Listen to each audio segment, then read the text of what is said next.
Hello guys, ito ang tanghalian namin ngayon. Ayan, ito ay binekong tinapay na wala siyang yeast, nothing at all, only salt and water. Ayan, and very thick. I show you how thick the bread. Very thick, like this. Oh, very thick. How thick the bread. Ayan, bagong bake, but without yeast. And then we will put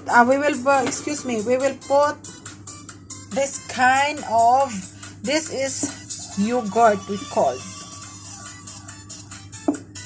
but not the yogurt, the one plain yogurt. This is called salted yogurt for the mansaf, the special, the main dish in Jordan here.